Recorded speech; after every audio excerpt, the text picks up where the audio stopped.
Jadi yang pertama saya ingin menyampaikan bahwa kami dapat apa namanya Pak istilahnya tadi apresiasi dari KPK karena kami menjalankan apa yang direncana aksikan oleh KPK. Kami menjalankan mulai tahun 2021 sampai 2022 ini. Nah, itu yang pertama.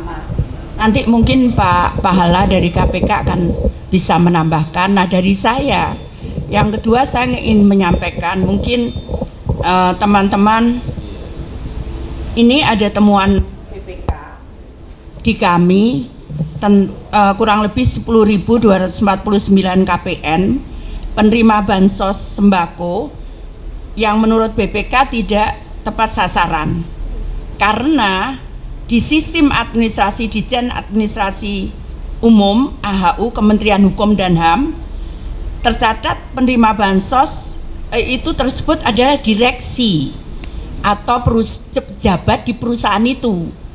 Nah, padahal kami cek mereka miskin, orangnya miskin. Ada yang cleaning service, ada yang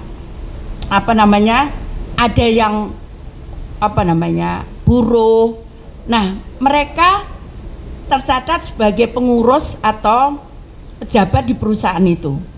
Nah, tapi realitasnya mereka miskin gitu.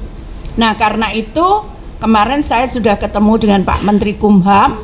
Beliau sudah Bu Risma dibuka. Saya ingin menyampaikan semua pihak saja yang memberikan data untuk harus diteliti dulu siapakah mereka. Jadi ada pihak terkait yang menangani masalah itu sebelum masuk ke Kumham. Nah, itu yang harus diteliti dulu. Karena kalau di kami lah dia tetap orang miskin, dia memang kenyataan cleaning service, ada yang tadi buruh dan sebagainya. Nah, kalau dilepas dia orang miskin gitu. Nah, itu yang pertama. Yang kedua, nah kemudian yang ketiga, jadi saya masuk kan akhir Desember 2020, ya kan? Terus setelah itu BPK menyampaikan bahwa ada beberapa temuan BPK beberapa tahun yang lalu itu yang belum kami tindak lanjuti di Kementerian Sosial. Nah, karena itu saya menindaklanjuti hasil temuan BPK itu. Jadi awalnya saya ngomong sudah aku sampai Pak Jokowi gitu mulai 2019 saya selesaikan. Nggak bisa Bu, ini ada temuan katanya staf saya. Ada 2017, ada 2015 dan terakhir yang saya tangani itu sampai 2004. Terakhir saya nangani sampai 2004. Nah, kemudian jadi saya ingin menyampaikan saat itu kemudian kita ada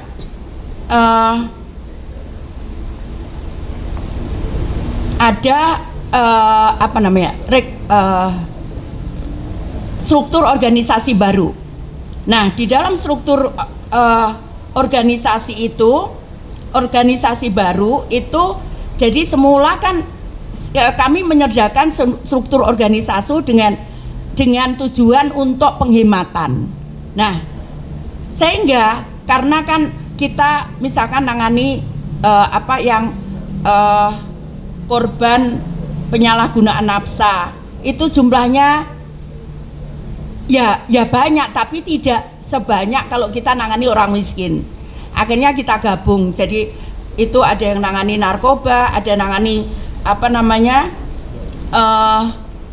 nangani TKW yang bermasalah, kemudian ada yang nangani misalkan penganiayaan. Nah, itu dengan Permensos 7/22 layanan atensi kita mengamanatkan di balai pun itu multi layanan sehingga kita gabung itu. Nah, sehingga kalau hasil temuan BPK itu pada tahun 2015 sampai 2017 itu ada temuan dari BPK 2015 sampai 2017 tercantum 12 IPWL.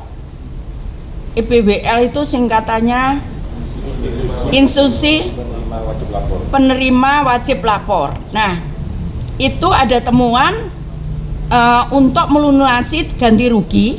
Total temuan dari 12, 4 diantaranya telah melunasi. Jadi 12 itu 4 sudah melunasi, 8 itu belum melunasi.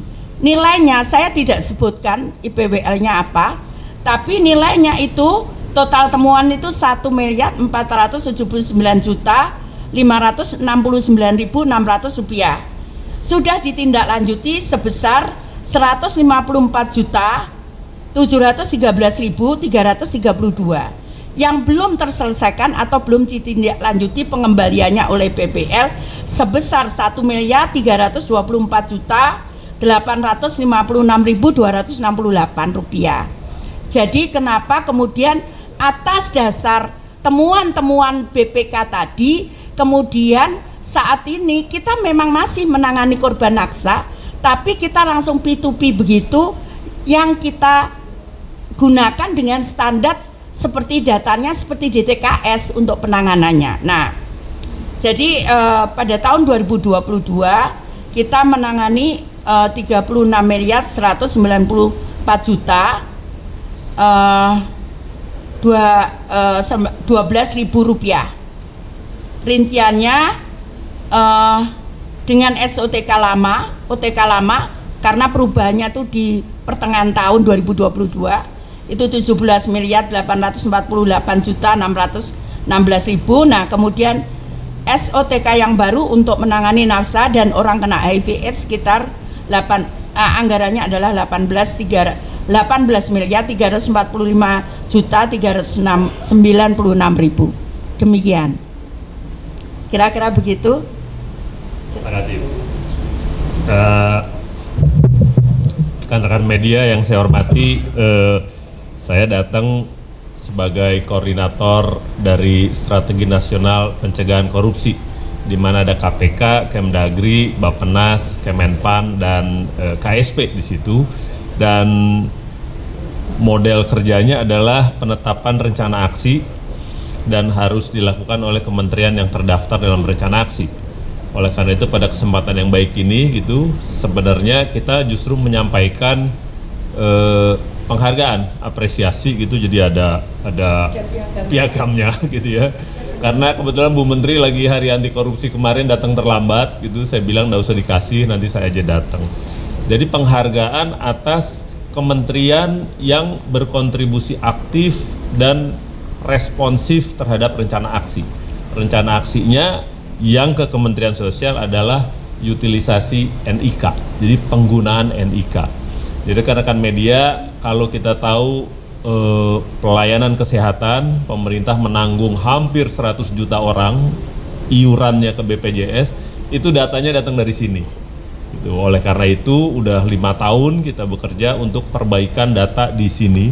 Pertama, orang miskin itu paling nggak ada NIK dulu, supaya kita tahu bahwa ini orang ada. Kalau dia meninggal, dia terhapus, kira-kira gitu ya. Jadi kerjasama dengan Kementerian Dalam Negeri kita fasilitasi sehingga sekarang semua DTKS-nya sudah ada NIK. Yang kedua, kita dorong pemerintah daerah, karena ini kewajiban pemerintah daerah nih, mengupdate orang miskinnya. Dulu 6 bulan sekali, sekarang tiap bulan. Itu kita bilang dulu 496 pemerintah daerah tidak pernah mengupdate dari 2015. Nah sekarang dengan momentum kasus di Kemensos, Bu Menteri datang dengan timnya, kita pikir akselerasinya patut kita apresiasi. Karena sekarang updating itu berjalan baik, tidak sempurna. Jadi jangan cerita ini 1-2 ada kurang, pasti. Tapi paling nggak daerah sekarang sudah tahu bahwa saya berkewajiban untuk melaporkan orang miskin atau orang yang sudah tidak miskin. Kan itu bergerak dia. Atau orang, kalau yang dia pindah, dia meninggal, itu dari Kemdagri datanya. Jadi data di Bu Risma ini akan berubah otomatis kalau ada kita sebut perubahan-perubahan dari Kemdagri. Tapi dari daerah akan merubah siapa yang miskin, siapa yang tidak. Dari situ dipindahkan dia ke Kementerian Kesehatan untuk diberikan anggaran 25.000 satu orang gitu ya, baru pindah ke BPJS Kesehatan untuk uangnya. Jadi kita memastikan itu berjalan supaya pelayanan kesehatan di tingkat masyarakat bisa berjalan untuk penerima bantuan iuran. Yang kita bilang dasarnya dari Kemsos, pindah ke Kemenkes, lantas ke BPJS.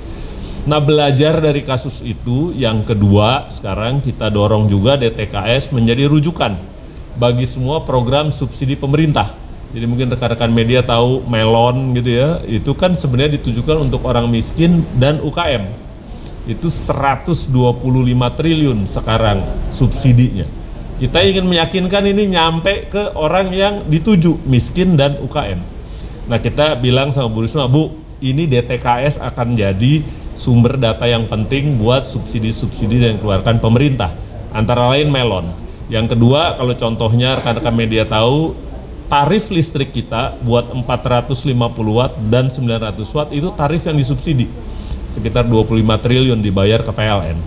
Nah, PLN sendiri keberatan. Saya ngapain ngurus orang miskin nggak miskin dengan tarifnya beda. Nah, kita bilang sekarang sama PLN, bikin semua data pelanggannya ber-NIK, NIK-nya bawa ke tempat Bu Risma, nanti dipadankan. Apakah NIK yang pelanggan PLN ini masuk NIK yang di DTKS? Kalau masuk berarti ini orang miskin. Benar dikasih. Tapi kalau dia tidak masuk, jangan dikasih subsidi.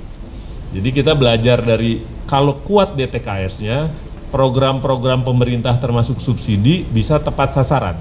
Kira-kira itu, jadi sekarang kami datang ke Kemsos untuk melihat ada enggak problem lain untuk DTKS. Bu Risma cerita ternyata PBI-nya mau dikembangkan jadi mengcover bukan hanya orang miskin tapi untuk difabel dan orang dengan gangguan jiwa.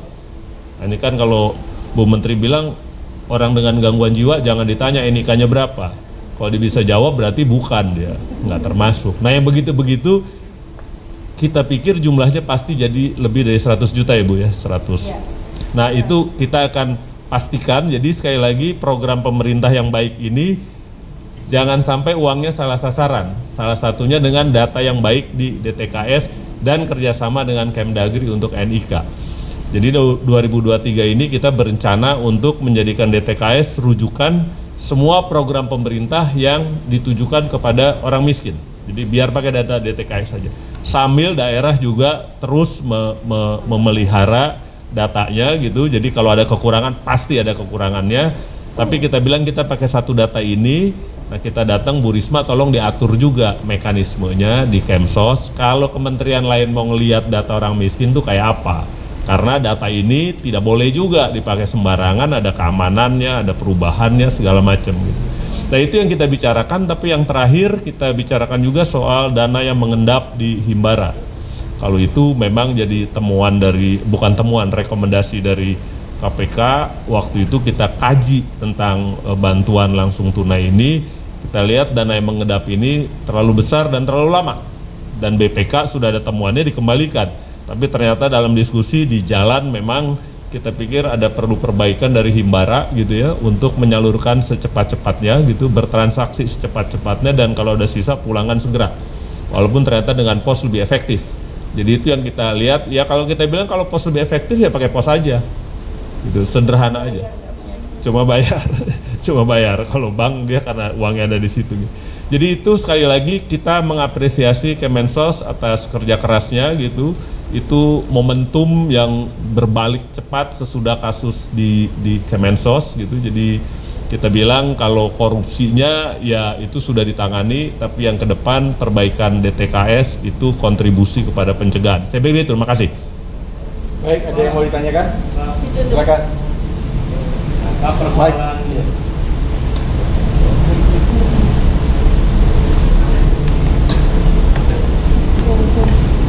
Ya, bisa. Cek. Saya tutor dari RRI Programa 3. Mau nanya Pak ke KPK.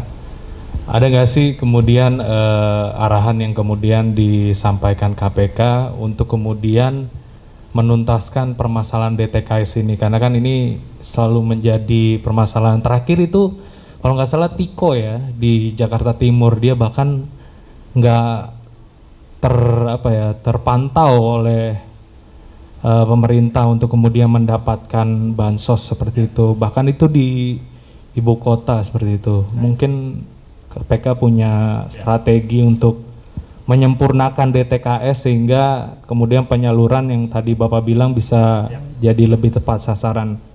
Mungkin itu, Pak. Makasih, saya jawab langsung aja, izin Bu. Jadi kalau dia sempurna pasti enggak. Ada 1-2 gitu ya pasti ada gitu. Tapi sekali lagi perbaikan DTKS itu tanggung jawab pemerintah daerah. Jadi mungkin rekan-rekan media kita masih di Kemensos ini dapat data itu disumbang oleh pemerintah daerah yang sebulan sekali diupdate. Saya bukan nyalain Pemda DKI gitu. Ya, kalau di pemerintah daerah kita tanyakan dia 2. Orang yang nggak datang, pemerintah daerahnya nggak datang. Jadi diamlah Tiko di situ. Tapi sekali lagi bahwa 1-2 ada kasus pasti gitu ya. Hanya skemanya sudah jelas. Pemerintah daerah yang mengupdate sebanyak-banyaknya updating baik gitu dengan kriteria. Kalau ada 1-2 kasus barulah diintervensi langsung. Saya pikir itu Ibu ya. Makasih. Ada lagi? Silakan, Mbak. Terima kasih atas kesempatannya. Mohon izin Bu, tadi Ibu Risma cerita kalau misalnya yang AHO 10.000 itu yang AHO itu ternyata orang miskin ya Bu ya. Ada gak Bu nanti dari Kementerian Sosial memberikan sanksi kepada para AHO yang menggunakan nama tukang kebun itu Bu? Kemudian pelan-pelan. Mohon izin Pak, tadi bilang katanya ada dana mengendap di Himbar, itu totalnya berapa kalau boleh tahu? Dan tadi Ibu bilang kalau untuk pos PT Pos itu kan efektif tapi bayar. Menurut Ibu untuk mengendap itu dengan PT Pos itu beda jauh atau enggak gitu Bu? Jadi lebih efektif yang mana? Nah, kemudian tadi Bapak juga cerita kalau misalnya satu lagi PBI itu kan disabel tadi ada 100 juta dipastikan, itu berarti total yang mendapatkan difabel yang mendapatkan BPJS 100 juta. Oh, belum. Oke. Terima kasih. Ya, jadi saya terus terang juga akan kenceng gitu. Tapi kan saya tidak ada hubungan, kami Kemensos tidak ada hubungan dengan perusahaan itu. Karena di dalam di dalam struktur pendataan kami sebetulnya berangkatnya dari orang miskin. Jadi kemarin saya pikir udah ini kita berikan shock untuk juga hati-hati gitu. Untuk penerima itu hati-hati, kalau dia ditawari, kita nggak mungkin kan kalau ada penawaran kemudian seseorang buat perusahaan. Udah saya sampaikan kemarin keputusan kita harus berikan shock terapi, kita akan cut. Kita akan cut. Nah, mereka nanti kalau menyampaikan, oh saya masih miskin, silahkan nanti komplain ke kita akan evaluasi. Kami juga harus bicara dengan APH, aparat penegak hukum dan perguruan tinggi. Seperti ini case-nya bagaimana begitu. Karena saya sampaikan kalau kemudian kita, oh enggak apa-apa ini memang miskin begitu. Data dari kami kan, tapi kan enggak bisa. Supaya semua sekarang belajar untuk bagaimana mempertanggungjawabkan apa yang kita kerjakan begitu. Seperti itu. Kita akan cut itu. Ya. Terus kemudian yang kedua apa tadi? Endapan di bank. Saya nggak ngomong deh. Ya. Sorry, saya yang ngomong Pak. Tanya BPK saja. Ya, tanya BPK saja. Ya. Nah, yang jelas kami juga nggak ada anggaran untuk sekarang ini untuk PT Pos karena itu kemarin kita hanya yang anggarannya itu yang di atas gunung itu, kemudian yang orang sakit, kemudian yang daerah terpencil. Jadi contohnya misalkan di Aceh ada Aceh Jaya ya, itu dia harus menggunakan perahu kalau ke sana. Kalau ngambil ke lewat ATM atau bank itu dia harus ngambil perahu yang ongkosnya jauh lebih besar dibandingkan bansos itu. Nah itu sekarang kita gunakan PT Pos kalau yang seperti itu.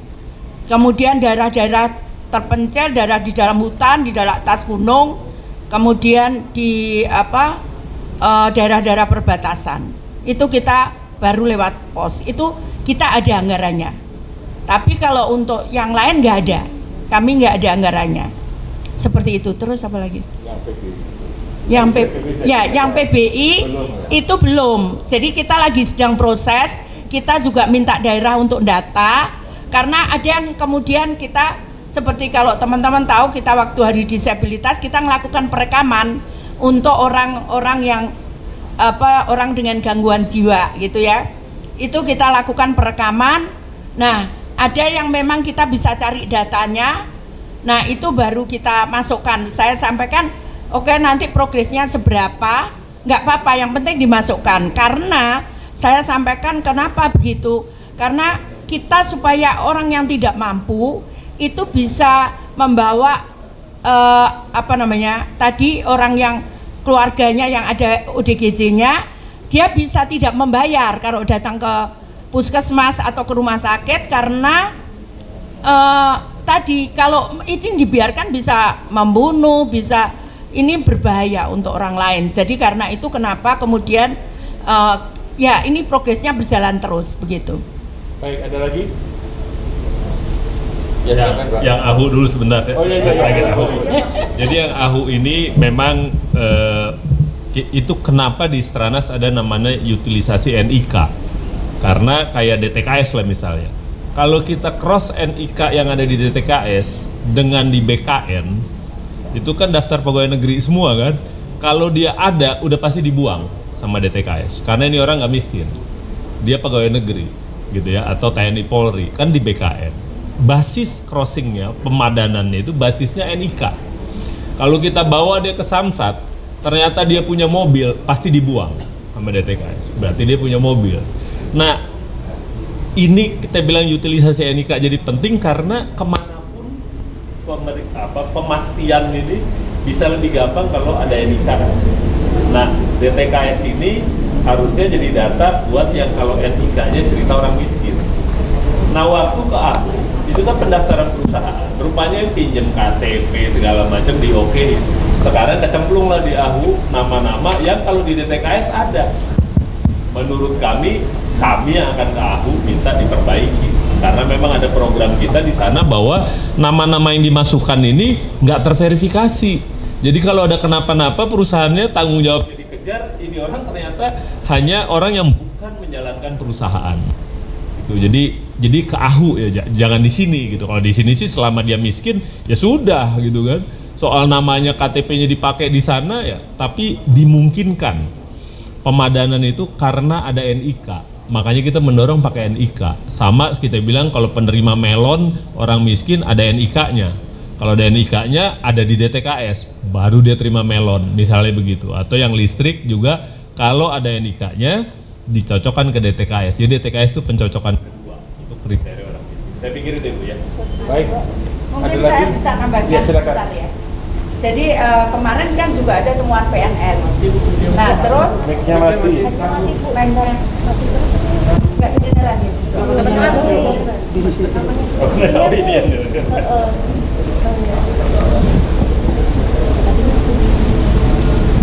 tes. Ya, udah belum? Ya, jadi PNS. Kemudian kan kami peringati daerah kan bahwa ini PNS kenapa terima terima bansos. Ternyata mereka protes ke saya, Bu, ini bukan PNS, dia apa sih aparat apa sih yang Honda begitu loh, honorer. Terus saya kemarin diskusi dengan staf, kalau Honda kenapa terhadap di BKN? Sudah, kalau mau komplain silakan komplain ke saya, datanya ke saya, nanti kita cek, saya akan komunikasi dengan BKN seperti itu. Jadi tapi bahwa memang saya selalu sampaikan kita harus belajar gitu. Tadi Pak Pahala ngomong bukan di kita, tapi saya harus disiplin gitu. Kita cut dulu. Nah nanti kalau komplain ya silakan komplain ke kami gitu. Nanti baru kita. Jadi saya cut dulu gitu. Pokoknya kita cut dulu. Sepanjang kita tahu kita cut. Nanti baru oke, kalau ada verifikasi kita verifikasi begitu. Baik. Terakhir ya. Silakan Mbak.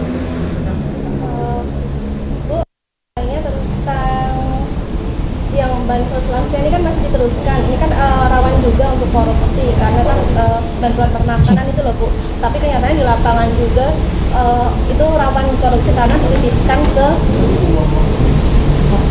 perangkat ya Bu ya. Nah ini bagaimana, dan juga tentang temuan dugaan bansos DKI Bu, yang beras busuk di gudang Perumda itu Beras busuk apa? iya, ada 1000 ton atau dugaan korupsinya 2,85 triliun. Mungkin ada Di mana? bagaimana? Di Perumda di DKI, Bu. Merunda. Iya. Merunda. Berasnya busuk. Iya, busuk dan kuning. Beras. Kita nggak pernah ngasih beras. Pemda mungkin. Bantuannya Pemda berarti. Ya, aku nggak bisa jawab ya, Mbak. Ya, Kita nggak pernah ngasih beras selama 2 tahun ini. Kita tidak kasih beras ke masyarakat. dari KPK mungkin apakah ada tindakannya? Ya, dari kami. Belum dilihat. Nanti kita ke Pemda. Ini sebagai Stranas ke sini ya. Stranas PK gitu ya. Oke. Baik, kita ya. Jadi yang permakanan lansia itu kita titipkan bukan perangkat, Mbak, ke Pokmas, kelompok masyarakat yang dibentuk oleh ya memang petugas. Perangkat itu bisa kelurahan, tapi uangnya itu ke Pokmas, bukan ke perangkat. Begitu, ya. Oke. Terakhir ya. Soal isu lain, Bu, ini Bu, pemenuhan hak korban HAM lama, Bu, mungkin Kemensos dilibatkan oleh Asasi manusia. yang tim PPHAM kemarin, Bu, Ya, belum kan. gimana, Bu? Apa ya itu? Yang Kementerian Polhukam Kemarin baru diumumin. baru kemarin pelanggaran. bukan kita belum. Sebentar aku tak belajar dulu ya. Ya.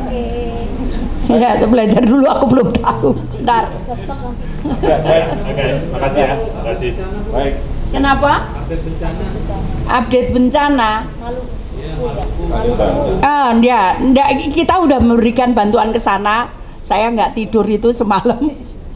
Aduh, habis ini ada kesalahan juga di comment center itu. Tiap menit itu masuk terus.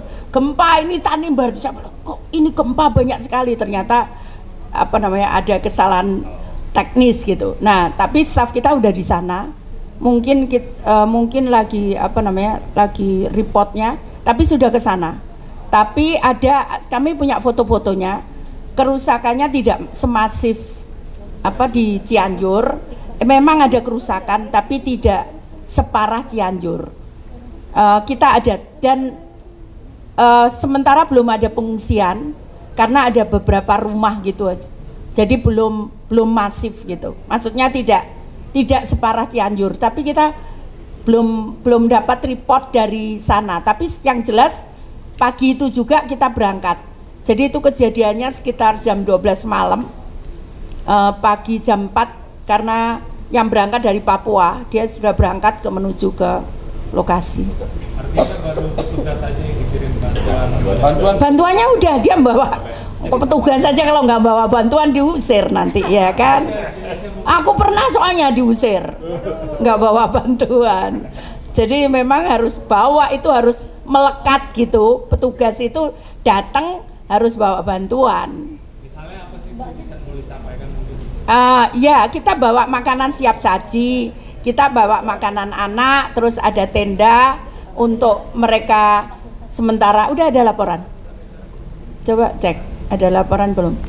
Itu standarnya. Kemudian kasur itu standar kita bantuan, tapi nanti saya kasih reportnya lah. Ya, belum tadi. Ya, terakhir terus. Terakhir banget.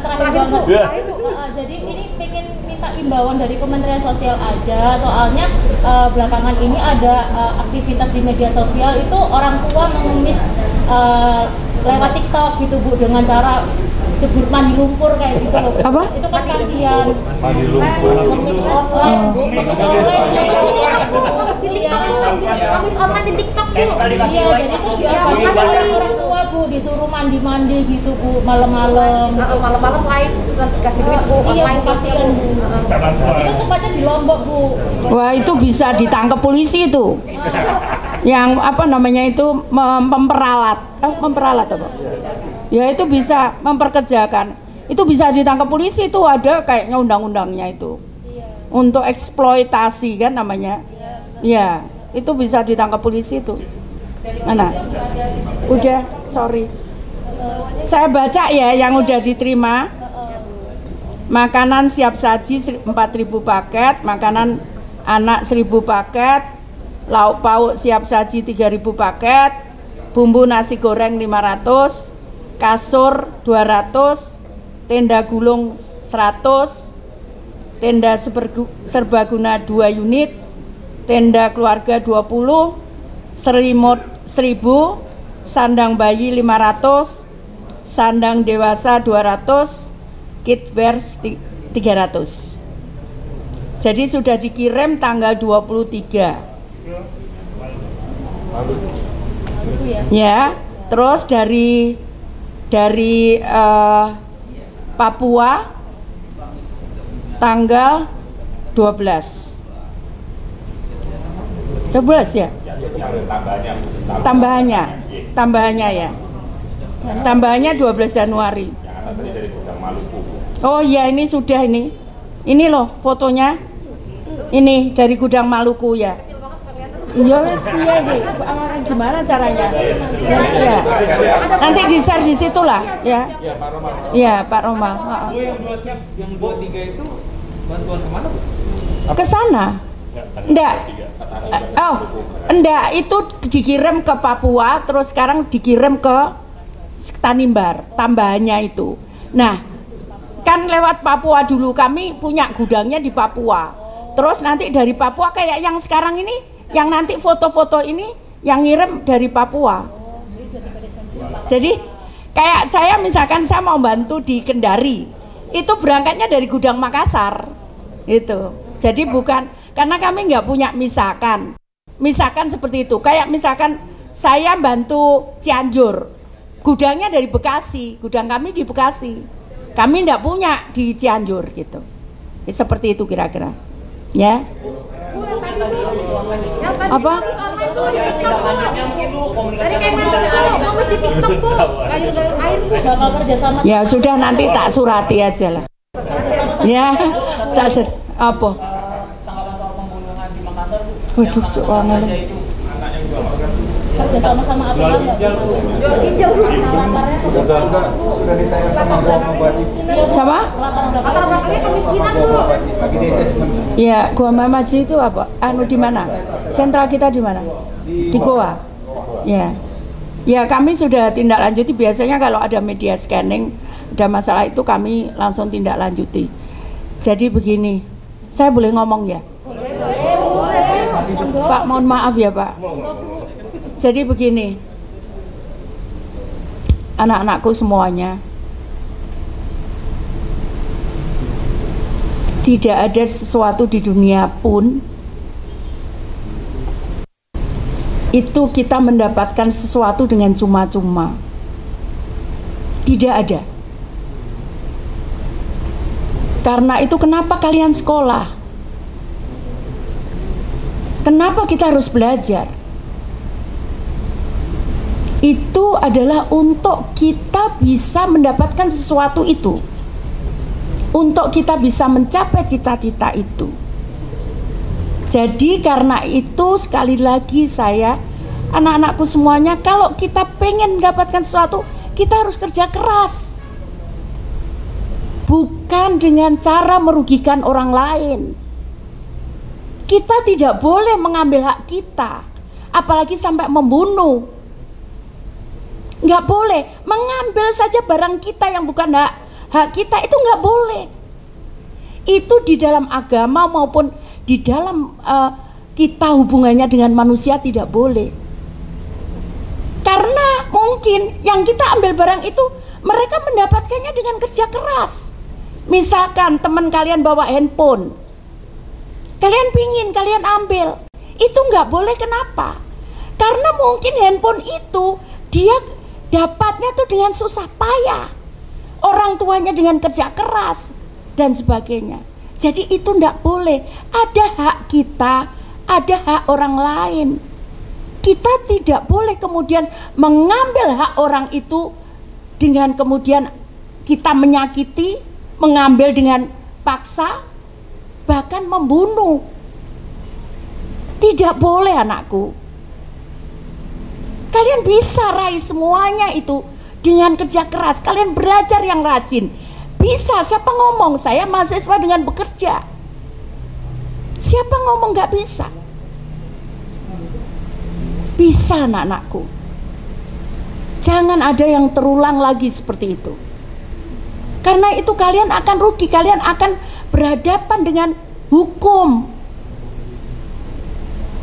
Kalian akan melakukan meskipun mungkin usia kalian belum masuk di, tapi kalian tidak boleh keluar. Kalian akan wajib lapor. Kalian tidak bisa sekolah karena itu. Kalian tidak bisa bermain dengan teman kalian. Karena itu anak-anakku, sekali lagi, ayo kita raih semua itu dengan kerja keras. Kita diberi Tuhan tangan, kita diberikan Tuhan kaki, kita diberikan Tuhan mata, kita diberikan mulut, telinga. Itu gunanya untuk bekerja keras, bukan mengambil hak orang lain yang bukan hak kita. Terima kasih. Baik, terima kasih Bu ya. Terima kasih.